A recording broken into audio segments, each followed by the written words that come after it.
Refraction of light.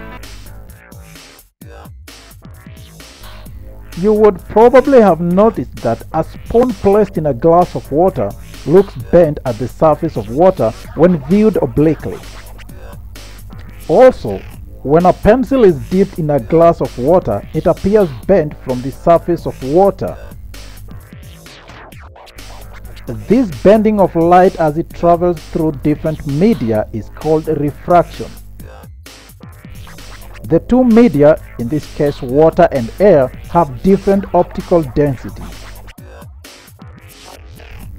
Ordinarily, a ray of light will travel in a straight line through medium of uniform optical density, say air. Its speed is 3 times 10 to power 8 meters per second. However, if a ray of light is shone through water from air, the path of the ray appears bent. This shows that a ray of light changes its direction of propagation as it travels from air to water. Equally, a pencil partially dipped in water appears bent or broken to the observer. When a ray of light passes from air to water, its speed changes. This causes a change in direction of the ray. By definition, refraction is the change of direction suffered by a ray of light as it passes obliquely from one optical medium to another with different optical densities. Notice that wherever a ray is incident on a surface separating two media, a small fraction of the light always gets reflected. Refraction can make an object appear to be in a different position. For the same reason, the part of the pencil which is submerged looks as if it has moved away from the part above the water and it appears broader.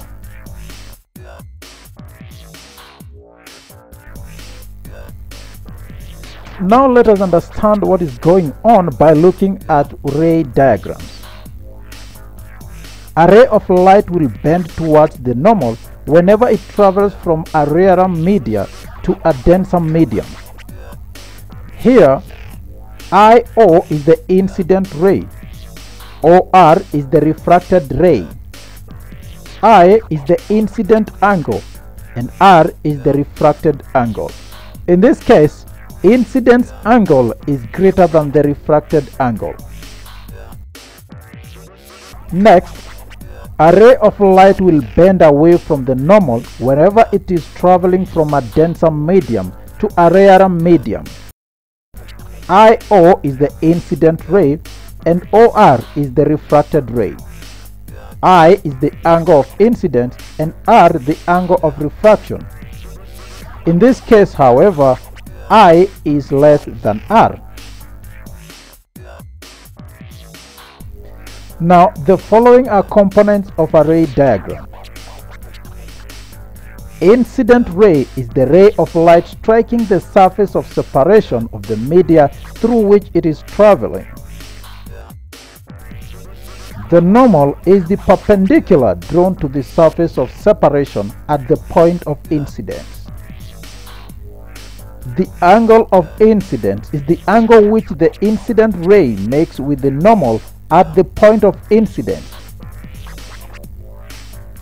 The angle of refraction is the angle which the refracted ray makes with the normal at the point of incidence. Refracted ray is the ray of light that has changed its direction at the surface of separation when traveling from one medium to another.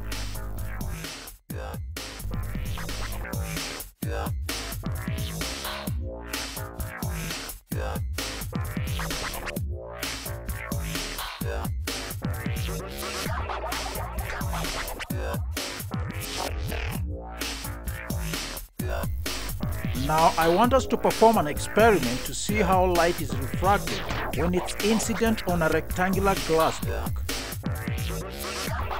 We place a rectangular piece of glass block on a white paper fixed on a drawing board. Trace the boundary A, B, C, D of the block.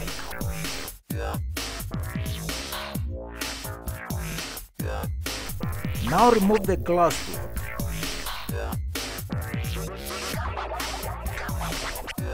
Draw an incident ray IO.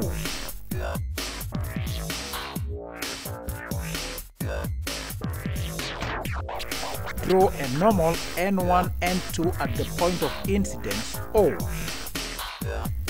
Fix 2 pins on the incident ray IO.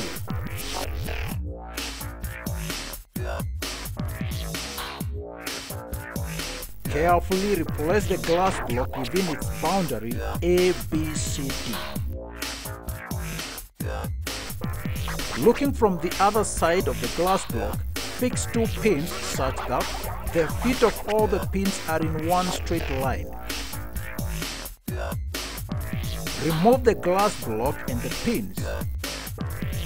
Mark the pinpoints P1, P2, P3 and P4. Join P3, P4 to represent the emergent ray O'E. Join O'O'. O'O' is the refracted ray. Measure the angle of incidence, angle of refraction, and angle of emergence. Angle of incidence is greater than angle of refraction, and angle of incidence is equal to angle of emergence. Extend O'E backwards. You notice that the emergent ray is parallel to the incident ray. Now to sum up, this experiment simply shows you that when a ray of light is passing from air to glass, that is, from a rarer medium to a denser medium, the refracted ray bends towards the normal, drawn at the point of incidence. The emergent ray O'E is the refracted ray emerging out of the glass block. O'E is parallel to the incident ray. This means that the refracted ray has been displaced from its original path by a distance xy. This is referred to as lateral displacement. We also observe that angle OO' N1' is equal to angle R and that angle E is equal to angle I. That is, angle E is greater than angle OO' N'1. Thus, a ray of light bends away from the normal as it travels from a denser to a rarer medium at the point of incidence. From this experiment, if performed accurately, we can deduce the 2 laws of refraction. And the first one is rather obvious, that the incident ray, the refracted ray, and the normal at the point of incidence all lie on the same plane. It is also found that the ratio of the sine of the incident angle to the sine of the refracted angle is a constant. That is, sine I over sine R is equal to a constant. This is called the Snell's law, and the constant is called the refractive index, denoted by N.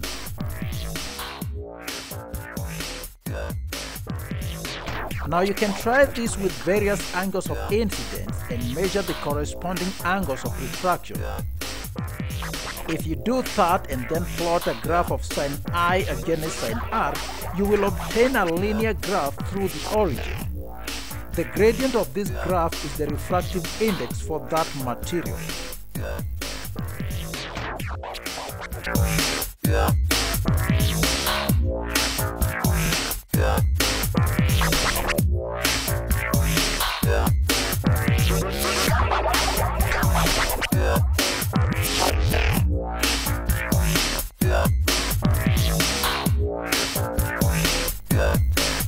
Now let us look more into this refractive index. Consider a ray of light traveling from medium 1 to medium 2 as shown on your screen. For the two media, sine I over sine R is equal to the refractive index N. The constant N is the refractive index of medium 2 with respect to medium 1 for a ray of light traveling from medium 1 to medium 2, and it's written as N1 to 2. Therefore, sine I over sine R is equal to N1 to 2. N1 to 2 depends on both medium 1 and medium 2. Notice that this type of refractive index is relative. Why? Because it compares one medium to another. By the principle of reversibility of light, a ray traveling from medium 2 to medium 1 along the same path would be refracted, making the same angles. Thus, sin R over sin I is equal to N2 to 1, where R now becomes the angle of incidence. Sin I over sin R is equal to 1 over sin R over sin I. From equations 1 and 2, it follows that N2 to 1 is equal to 1 over N1 to 2. That is, they are reciprocals of each other.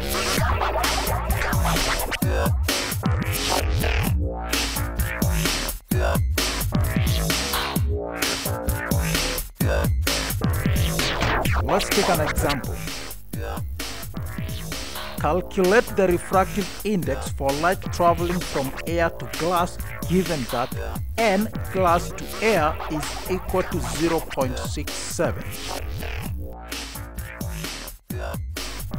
In the solution, N for air to glass is equal to 1 over N glass to air, which is equal to 1 over 0.67. And that would give us roughly 1.5.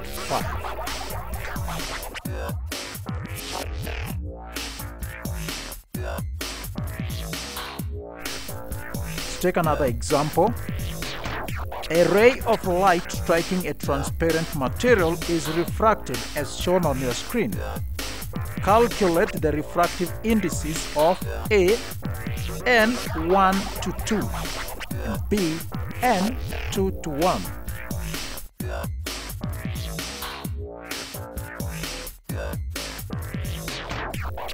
In the solution, N1 to 2 is equal to sine 75 degrees over sine 47. If you complete that, you get 1.32.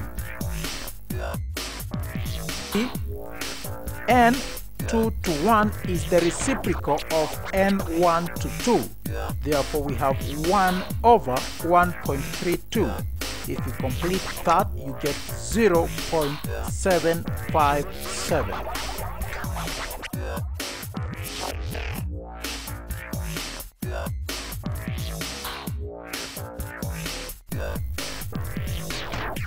Final example. Calculate angle I on your screen given that the refractive index N air to water is 1.33.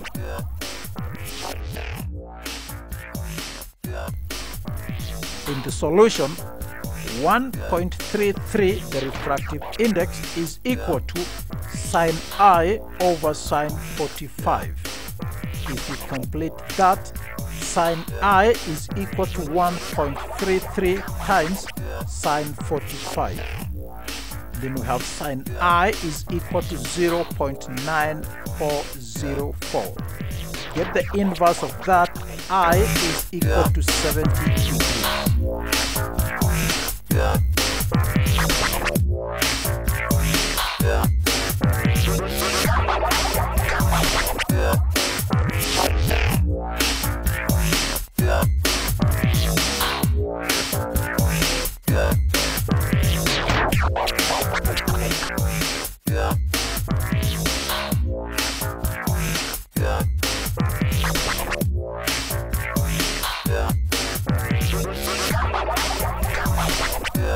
So why does this light bend?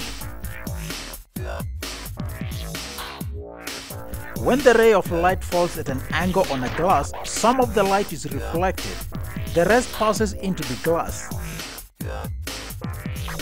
The light bends in one direction as it enters the glass and in the other as it emerges from the lower edge.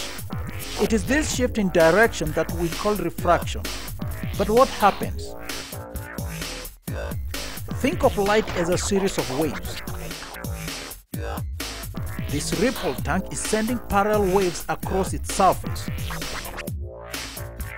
Putting a plastic plate in water makes this part of the tank shallower than the rest. Waves travel slowly in shallow water. This change in speed changes the wavelength.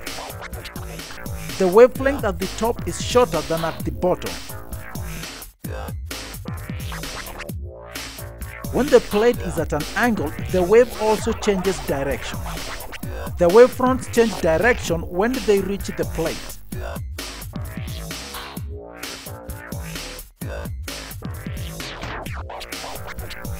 To understand how speed can cause a change of direction, imagine a truck approaching a marshy ground.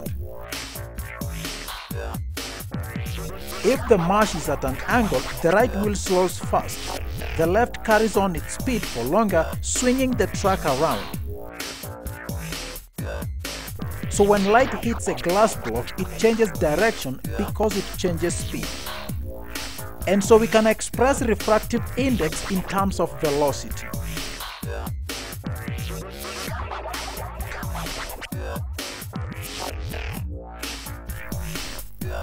Consider the wavefront of a wave crossing the boundary from medium 1 with the speed v1 to medium 2 with speed v2, where v1 is greater than v2 as appears on your screen.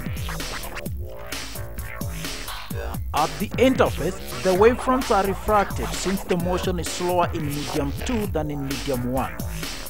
Suppose the wavefront x, y, z takes time t to move to position x, y prime, z prime. In medium 2, the wavefront covers a distance z, z prime, which is equal to v2 times t, while in medium 1, it will cover the distance x, x prime, which is equal to v1 times t in the same time t. Now, dividing x, x prime by z, z prime would give us v1 over v2. However, sin theta 1 is equal to x, x prime over y, y prime, while sin theta 2 is equal to z, z prime over y, y prime. Dividing the two ratios, sin theta 1 over sin theta 2 is equal to x, x prime over z, z prime. Therefore, sin theta 1 over sin theta 2 is equal to v1 over v2. But then again, n1 to 2 is equal to sin theta 1 over sin theta 2. Therefore, n1 to 2 is equal to sin theta 1 over sin theta 2, which is equal to v1 over v2, where v1 and v2 are constant for a given pair of media with particular wavelengths. Refractive index can therefore be given in terms of velocity by the equation n1 to 2 is equal to velocity of light in medium 1 over velocity of light in medium 2.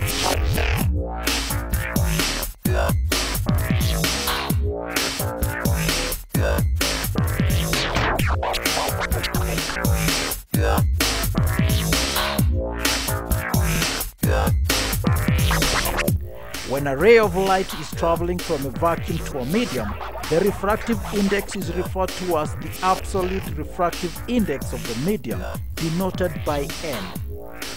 Vacuum has a refractive index of 1. Absolute refractive index n is equal to velocity of light in vacuum over the velocity of light in a material. In practice, the velocity of light in air is used instead of velocity of light in vacuum, since air has a refractive index very close to that of vacuum. Refractive index of a material is therefore given by n is equal to velocity of light in vacuum over velocity of light in a material.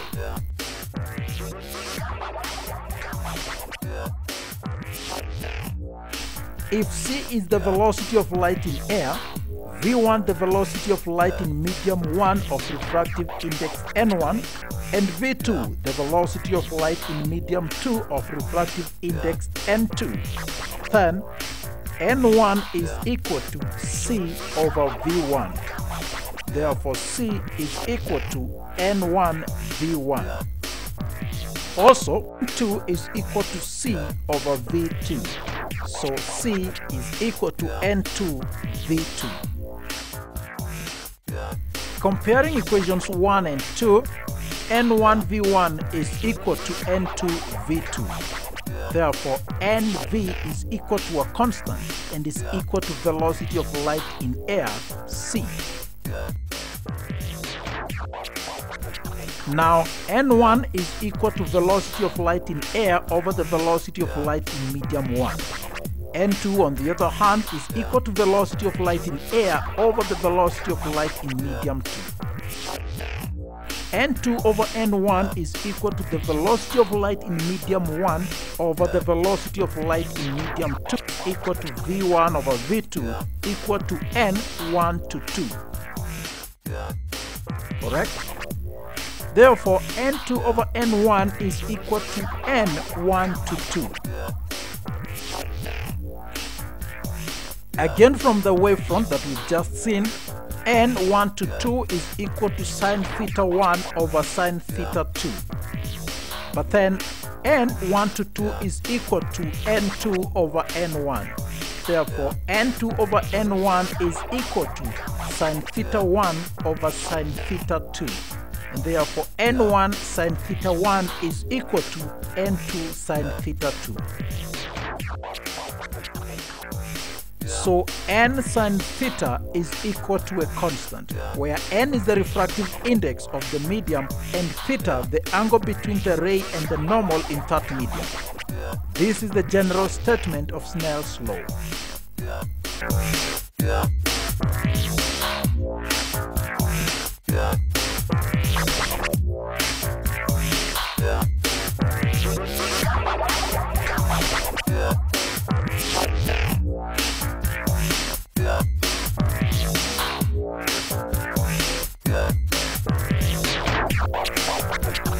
Now let's take two examples.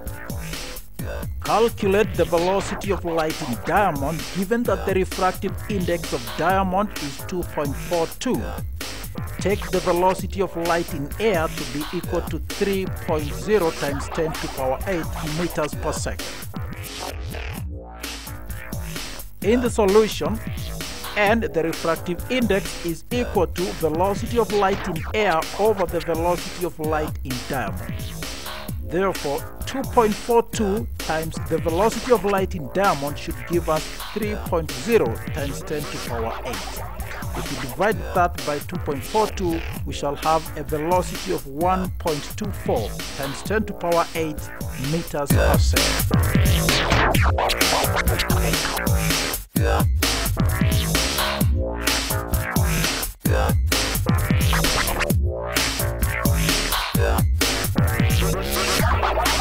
The next example.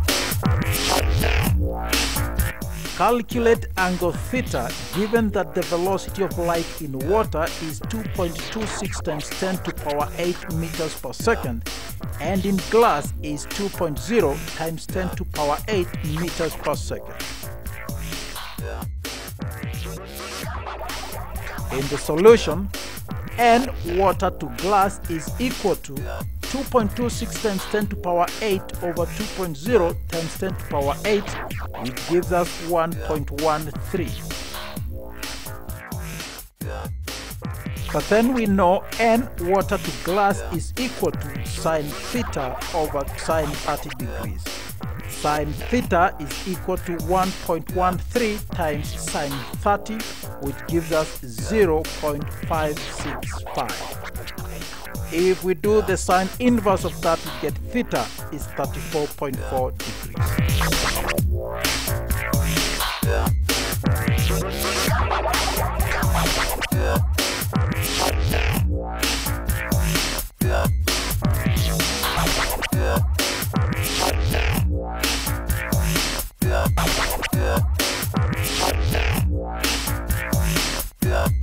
So a straight pencil PQ, when immersed obliquely in water, a portion of it appears to be shortened and raised up as P1 Q1 under the water.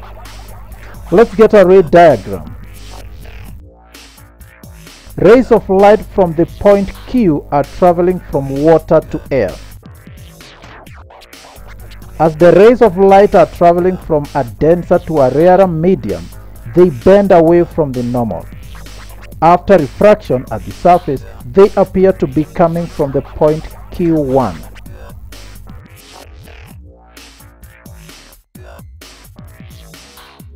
Now, during spear fishing, the fisherman aims at the tail of the fish. When a fish in clear water is viewed at an angle, its image appears ahead of its actual position as it is raised up due to refraction of light from water to air. So, if the fisherman aims at the head of the image, the spear will certainly miss hitting in front of the actual fish. But if the aim is at the tail of the fish, it's likely to hit the head of the actual fish.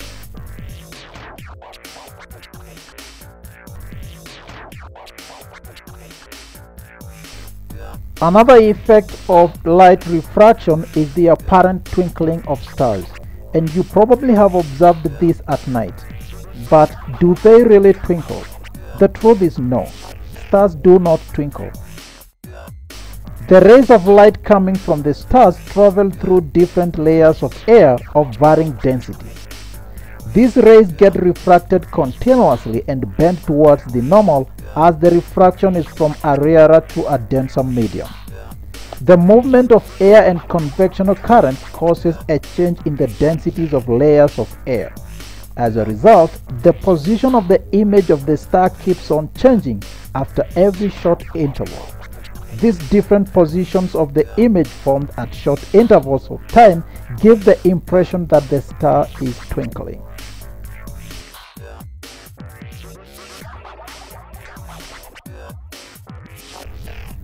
Again, at dusk or dawn, the sun appears to be larger than at noon. This is because when the sun is near the horizon, the rays of light coming from the sun have to pass through layers of air of increasing density. Due to continuous bending of rays, the sun appears to be larger. At noon, the sun appears smaller.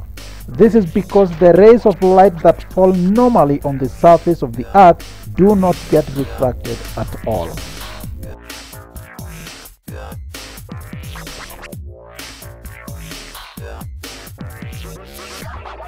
Real and apparent depth.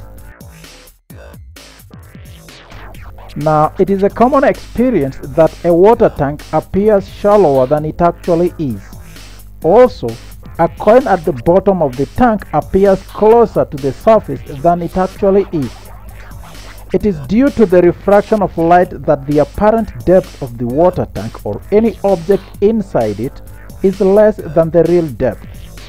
Let's say an object O is lying at the bottom of a tank containing water.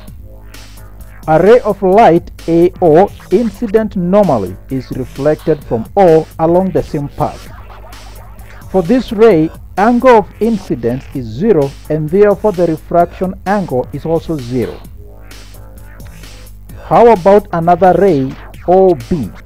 That on refraction into air appears to be coming from O'. Therefore, a virtual image O is formed at O'. Hence, the depth of the tank seems to be AO' instead of AO. From Snell's law, we have W mu A is equal to sine I over sine R, which is equal to sine of angle AOB over the sine of angle AO'B. This gives me AB over BO, everything over AB over BO'. If you cancel that out, we'll finally end up with W mu A is equal to BO' over BO. Since the aperture of the eye is very small, the two rays from A and B will enter the eye only if B is very close to A, and hence BO' is approximately equal to AO'. AO' is the apparent depth. BO is approximately equal to AO. AO is the real depth. W mu A is equal to 1 over A mu W. It's just the reciprocal of that. So if W mu A is equal to BO prime over BO, then A mu W is equal to the reciprocal of that, which is equal to BO over BO prime. Thus, refractive index is the ratio of real depth to the apparent depth.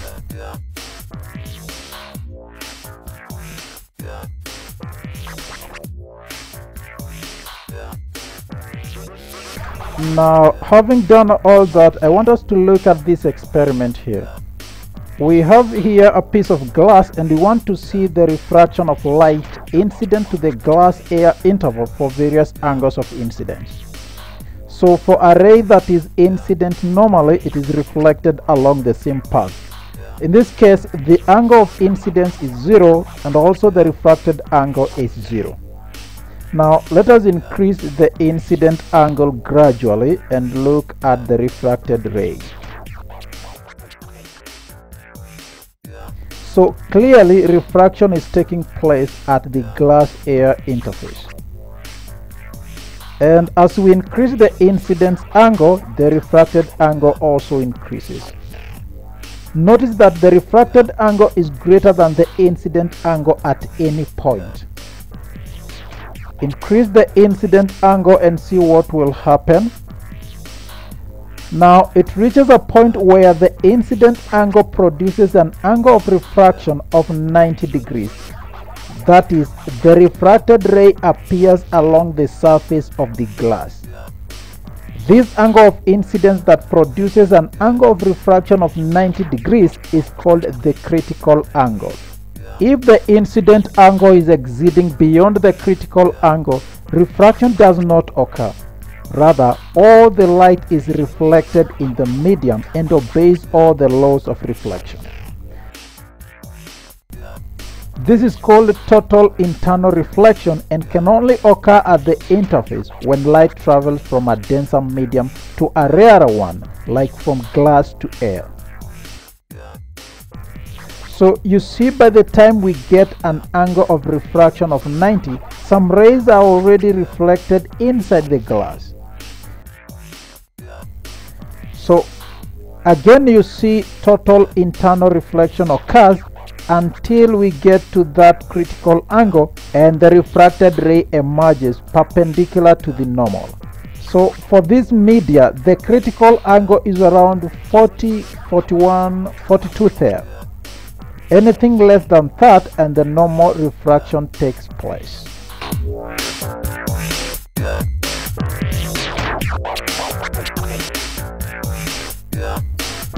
Perfect.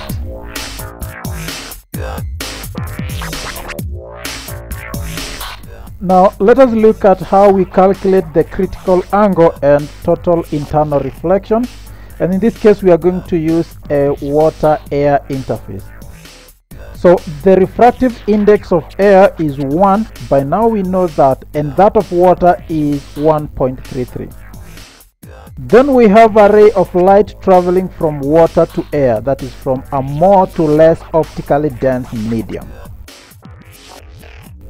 So it strikes the water-air interface, and of course we expect refraction or reflection to occur.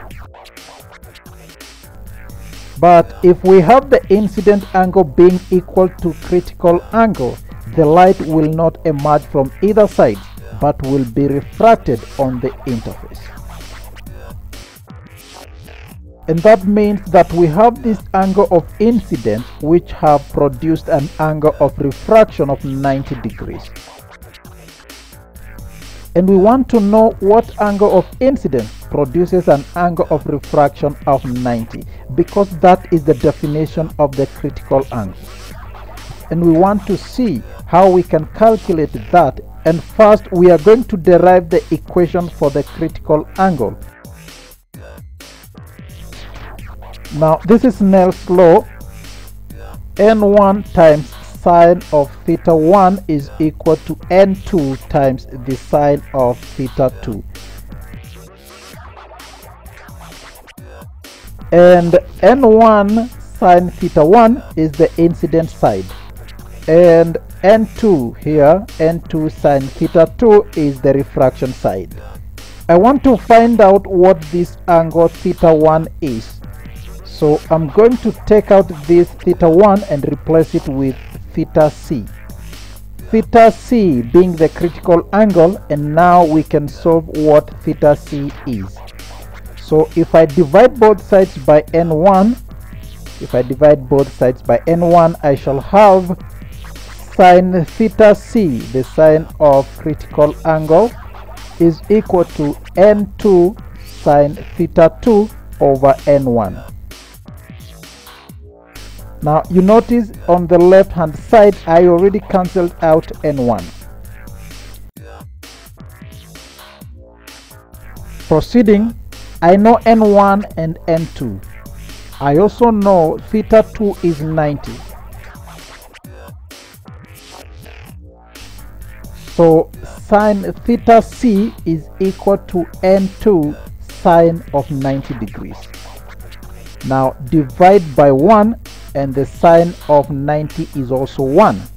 So divide by 1 the refractive index of air, that is n1, and again I know the sine of 90 degrees is 1. So I can simplify this expression. I can cancel out this sine 90 and replace it with 1. So I get sine theta c, the sine of critical angle, is equal to n2 over n1. Now you got to remember that n2 is the refractive index of the material on the other side. In this case it is the air. n1 is the refractive index of the material on which the light is initially traveling before hitting the boundary. So for our case, n1 is 1.33, refractive index of water. And this is the expression for calculating the critical angle. So let us finish our calculation. What incidence angle do we need to produce a refraction angle of 90 degrees for a water-air interface? So we have sine theta c is equal to 1 over 1.33. Sine theta c is equal to 0.75. Sine theta c is 0.75. Now this is not the critical angle. To get the critical angle, we get sine inverse of 0.75, and if I do that, I get theta c, the critical angle, is 48.6 degrees. So if I shine a light so that it makes an angle with the normal line of 48.6 degrees, it will travel along this boundary. If I increase the angle of incidence to greater than the critical angle, then I will have total internal reflection. That is when all the light is reflected off that boundary. So for a water-air interface, the critical angle is 48.6 degrees and will always be that.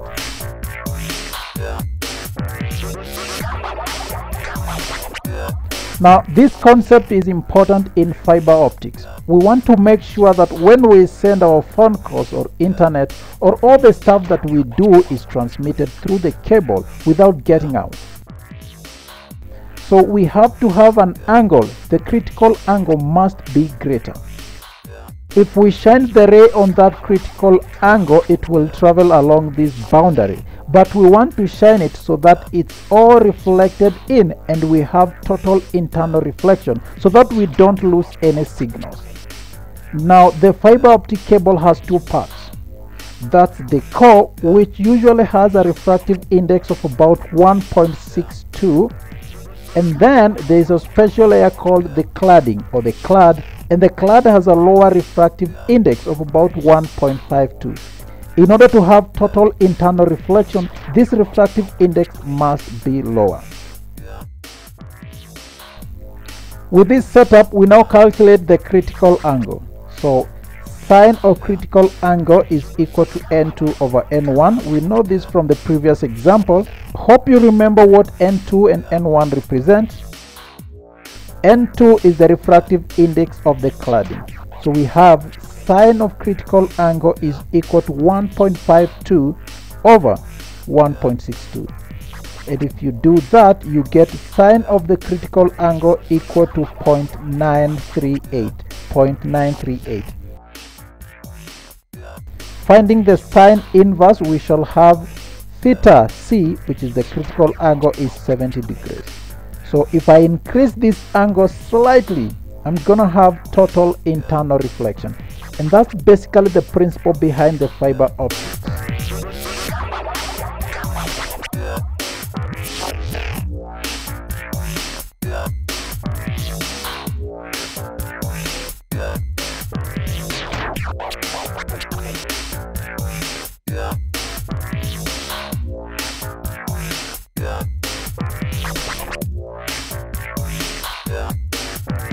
Now finally we look at the effects of total internal reflection. Now we have seen that total internal reflection is the reflection of light that occurs when it strikes an interface at an angle of incidence that is greater than the critical angle for the pair of media. Some of the effects of total internal reflection include formation of mirage and the sparkling of diamond. Let's start with the mirage. Now, if you have ever traveled on a flat sandy ground on a hot day, you might have noticed that there appears to be a pool of water far ahead. And this often confuses travelers in such areas to think that there is water ahead. Also, if you travel or drive along a tarmac road, far ahead there appears to be pools of water. But in truth, there is no water. This phenomenon is called a mirage. A mirage is an optical illusion seen very often in deserts, during which an observer sees inverted images of distant objects. The observer is led to think that the inverted image of far-off object is the reflection of the object in water. So how does it happen? In hot places like deserts, as the sun gets heated, the lower layers of air becomes hot and the upper layers are comparatively cooler. A light ray coming downwards from any object passes through the layers of air of gradually decreasing density. At each layer, refraction takes place and the light rays bend away from the normal. The angle of incidence continues to increase until at a certain layer, where the rays are incident at an angle greater than the critical angle of the layer of air with respect to another layer of air. At this interface, the light suffers total internal reflection and proceeds upwards from the rarer to the denser layers of air. The entire ray is therefore concave as shown here. Consequently, the observer will see an inverted image of the object. The observer thinks there is a pool of water from the formation of the image. A similar scenario is observed on a tarmac road on a hot day, where the observer sees the images of the clouds and thinks there is water ahead.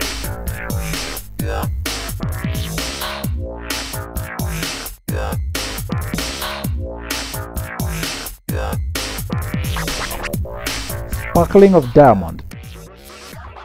Now a diamond stone sparkles as the rays of light suffers total internal reflection at various phases. The critical angle for a diamond-air interface is 24 degrees, which is very low. Thus, most of the incidence rays suffer total internal reflection. Moreover, diamonds are usually cut with their faces in such a way that once a ray of light enters it, it suffers total internal reflection at various phases before it has any chance to emerge. Wherever the angle of incidence at any phase is less than 24 degrees, the light comes out from it and the diamond appears to be bright.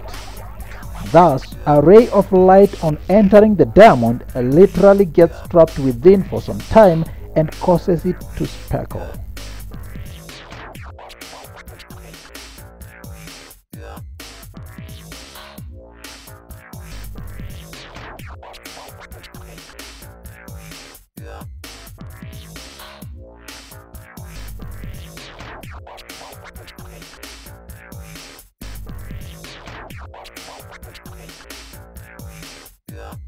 By the 1890s, things really started to hot up.